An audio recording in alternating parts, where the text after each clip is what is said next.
All right, friends, so reMarkable Paper Pro. This is something when they announced it, I was super excited about. I was really excited when they announced this, and I immediately reached out to reMarkable to see if I could get one in my hands. Wasn't able to connect with anyone, but since then I have, and they were able to send over the Paper Pro, the upgraded pen tool, a leather folio, which is nice, and then this nice sort of meshy, canvasy keyboard folio as well, which we'll get to here in a second. I was really excited about this, and I really enjoyed the reMarkable 2. So having a larger reMarkable 2 that had more screen real estate and color was something I was super interested in. So I'm excited to dive into a review. I've had this for a few weeks now. I've really been enjoying using it. It feels incredible to use. It is for a certain type of person, which we'll get into, but I'm excited to review this for you all today. Special thanks to reMarkable for sending this out for free. I'm not being paid for this review, so take all of that as you may. If at any time during this video you'd like to pick up yours or learn more, there will be links in the description. And if you're new to the channel, here we talk about tech that marries form and function. We like tech that both improves our lives and looks good while doing so. So if that sounds cool to you, please consider subscribing and like this video for more. All right, so we have to start with the design and the display. The first thing is, this thing is so thin. It's pretty lightweight, but not like a cheap lightweight. It is sort of this aluminum unibody design here, and the feature that they put these little grooves in to sort of resemble a stack of papers is so nice and intentional and thoughtful, and I love it. This thing is just a joy to use. It's a joy to hold. The cold metal is nice to the touch. They have these little feet here, these little rubber feet, which sort of resemble like a MacBook, if you can see that. And it's just an absolute beautiful product here. And not to mention the nice, I think it's faux leather. Might be real leather, I'm not sure. The little folio case here is perfect. The magnets align. I usually keep it in this. It's just a nice professional look. The keyboard case, I'm not huge personally. I'm really, this is something really weird about me. Like, I can't rub my hand on like carpet. So like this is, ooh, not a great feeling, but it is still a premium look and feel. Not for me, very specifically. If anyone else out there is like that, let me know in the comments. I've yet to meet someone who doesn't like kids in kindergarten used to like rub their hands on carpet while they were sitting listening to a book being read, and I was like, don't do that. It's the same to me as like scratching your nails on a chalkboard, but like a tactile thing. Can't do it, so I personally don't love this. I'd rather have the leather, that's so much nicer. But anyway, wow, what a tangent. So anyway, I love the design of the actual hardware here. And the one problem I had is this green color is kind of a yuckier green than I would like to see. So the overall screen is fantastic. I love how big it is, how these muted colors align well with, honestly, it's part of the experience and kind of aligns with this very intentional and non-flashy device that they're going for here. To talk about sort of the screen here and the top part, it is a little bit rough, not as rough as you might think it would be, and that sort of brings us into our next section, which is the whole writing experience on the reMarkable Paper Pro. I think my biggest problem is the way that I enjoy writing in notebooks is when you have like a bunch of paper, and so you can really push into all of those stacks of paper and get more of a give as you're writing, and it kind of catches in the paper. These types of tablet, the only thing I've seen come close is the, I don't know if I've really seen anything come close to that experience. It's almost like you're writing just on a desk. This right here is the same as this. In fact, this is a little bit smoother because this is like it either is bamboo or kind of a faux bamboo. It feels like if you were writing on a hard wooden desk with a single piece of paper on it. So like, this is very similar to this. Now, that's not a bad thing. It's just not my writing experience, and I know it's impossible to get a glass screen to resemble paper, but this is close. It's just the experience of having a single piece of paper on something hard and writing there, if that makes sense. Now, I do have the upgraded writing tool here from reMarkable. It looks amazing, feels amazing. No batteries, it charges right on the side of the reMarkable here, similar to how an iPad charges the Apple Pencil Pro. I will say the tips are like a little like looser than I would like. I just wish that was a little more. This sound is what you get as you're writing, and it's kind of partially because the tip is a little loose there. So anyway, the overall writing experience is really nice. Being able to use different highlighters and stuff is nice too. Nothing flashy. This upgraded marker is able to have an eraser, which is pretty nice if you flip it over, which the sort of the base model doesn't have.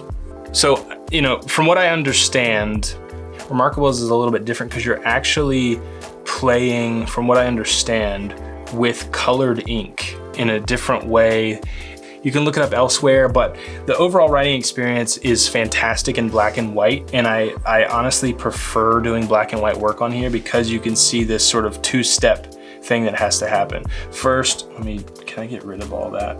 Beep, beep, beep, beep. All right, first you have to go like this and it's black, then it has a lighter color, then it has to sort of flicker, and then you have the highlighter. It's a longer thing. I think, you know, writing with e-ink is always gonna be a longer experience than something like an LCD screen, an OLED screen, but it also kind of makes it fun. I don't know, as you're going, it's kind of like magic happening right in front of your eyes, and you can see maybe overhead, there's a little bit of remnant color left over until the screen decides to refresh itself, which, as far as I understand, there's not a way of forcing a refresh on a reMarkable tablet. It just has to do it when it's ready to do it, which is fine. You can see those remnants are still there, which it's really not a big deal. It's all part of the experience, in my opinion, but I kind of do wish there was like a force refresh button somewhere on the device, or maybe like a 4-finger tap or something. I just think that would be nice. So anyway, writing on this is fantastic. Another big thing is if you wanted to type. So as I said, they sent over the type folio case here, or whatever they call it. And it's a great experience. I think if you're like a writer, like someone who writes for newspapers, magazines, for fiction, for anything like where you don't necessarily need to be like researching as you write, this is like such a focused and incredible experience. To take just this to a coffee shop, maybe put in an old iPod headphones and just like write away. The keyboard is fantastic. The experience of writing on it is fantastic as well. I'll pop this on here. You can also like lean this back, which I think is kind of cool, and I didn't notice that at first, but let's see. All right. Refine mode is interesting. This little button here allows you to kind of like refine. It's kind of like a markup-ish kind of thing as you're going. Hey there, how are you today? It's really fast and responsive, and I love the typing experience on this. It's absolutely fantastic. In fact, I love it as much as writing handwritten notes on this, though this is sort of meant for more of the handwritten note-taking experience. Having this is also incredible. And the keyboard, if you can kind of see that, maybe is backlit, which is fantastic. It pulls power from the device itself through the pen connectors. I've got no problems with this. I think this is fantastic. It's almost like they thickened the regular folio case so it would be the same thickness as the typing case. Either way, fantastic. And if you just wanted to pick up the typing case, you can do that as well. Not that much bulk, not that much added weight. Keep it on there, use it when you need to. I need to mention, I forgot to mention about the display, if we could go back there really quickly. It has this kind of greenish tint. I have grown to like the color green, but not green tinted things, and that is the default. Now, if you can watch this, I'm gonna turn the brightness up because there is a light on this as compared to the reMarkable 2 didn't have one. That said, if you're in any, it's bright enough to be able to be legible and like readable. If you're reading PDFs, marking stuff up, taking notes, in any sort of lighting, it's fantastic. So I've heard a lot of people complain about how dim the light is on here, but like it doesn't need to have 5 million nits of brightness. It just needs to resemble enough light so you can see what you're doing and not straining your eyes. And I think they've done fine with that here. In fact, it's going to help over time save battery life, and between each charge save battery life, because you don't have the option to crank some sort of light to extreme, 6,000 nits or whatever. And then if you do turn on the backlight or front light, I can't remember which one it is, it's not super bright, but again, I think that's fine. All right, one thing I love about reMarkable is a thing I love and a thing I hate. It is super simple and minimal. There's not a lot going on here. So if I come here and go to my main screen, I've got some folders, I've got some files, and that's really it. I've had a couple RFPs that I'm working on for my 9-to-5 job. I load them in on the browser application, and it immediately ports it over here, which is fantastic. I can come in here, underline, mark it up, make notes. But this is kind of all you can do. I mean, you have some integrations with here, Google Drive, Dropbox, OneDrive, which that's again great for documents and files, but there's no Kindle on this thing. There's no third-party apps. I don't even know if you can sideload stuff on here. I'm sure there are nerdier people than me out there who know how to do all that kind of stuff. Baked in, what you get out of the box is reMarkable note-taking, period, drawing, period. There's nothing else going on. And so to pay for a premium product, I know a lot of ways that rubs people the wrong way, but having an intentional and specifically like a specific use case product like this is becoming more and more interesting to a lot of people. Dumb phone market is blowing up right now because we don't want so many distractions. So there's a lot of innate value in having something that only does one or two things. And this does those two things, typing and writing, maybe drawing, really well. I mean, in my opinion, it can't be beat in the market. It was kind of first to this idea, I think, at least from what I'm aware, and they're still just kicking butt. So there are other competitors out there that are also doing really great. reMarkable just still remains my top. The software is quick, snappy, easy to get around. There's a few different ways to sort of organize things. I won't dive into too much about it, but I love it. Love taking, journal notes in here.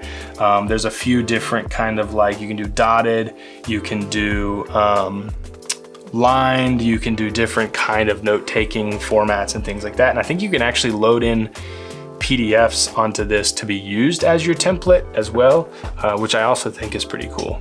Another feature is you can actually screen share this if you were in a meeting or something. I don't know if anyone would ever really do that. I guess people do because they've kept it, but I can't see trying to do that and it being as clunky as it is and keeping the attention of everyone in the meeting while you move around in e-ink display, but who knows? Maybe there are companies out there who like that kind of thing. I've also seen a lot of churches using these and pastors. I think it's a great use case. We'll get to that in a minute though. Right, so again, some of the limitations, if we want to dive in there, again, it's nothing like an iPad, okay? It's very different. It's a tablet. There's the similarities there, but it's not this entertainment device that's just throwing light at your face. In fact, it's the opposite. You're getting reflected light as you're using it. So anyway, that's great. It could be a limitation for a lot of people. Also, this is a very premium device. In fact, they're still selling the reMarkable 2 because it's cheaper and does a lot of the same things. But this by itself, I think is $579, if I'm not mistaken. $129 for the stylus, $229 for the keyboard case. I think I've kind of made the case already in the video of why you wouldn't just get an iPad. This is a different experience, an intentional experience. But also taking notes, if I was doing it more for my 9-to-5 job, I would be using this in class. I think pastors, people who are very intentional with the content they're needing to create, this is great. Having something that doesn't allow me to quickly research something or to write a script and have AI clean it up or help with that is kind of difficult for me now. It's part of sort of my workflow. Every once in a while, I'll use it as kind of a scratch pad when I'm at my 9-to-5 job. Maybe I'm in a client meeting, even though now I'm like trying to record those and have AI kind of help pull out the best bits of that. So I love this thing. I'm very thankful to reMarkable for sending this out. I love it. I'm using it as much as I can. And especially, like I said, in those moments where I'm taking sermon notes or I'm trying to be more intentional with journaling, things like that. This is a fantastic tool. It's beautiful, lightweight, easy to carry around, easy to throw in a bag, looks professional, feels professional. People ask a lot of questions about it, especially in meetings. And yeah, I just love it. I love reMarkable. I'd love for them to create some other devices, but that might just not be their thing. I don't know, we'll have to see. It's definitely an interesting industry and market to be invested in, and we surely are here on the channel. So thanks so much for watching. Again, if you'd like to pick yours up, links in the description down below. If you're new to the channel, please consider subscribing. Like this video for more. Watch this video next. I think you're gonna love it, and we'll see you all in the next one.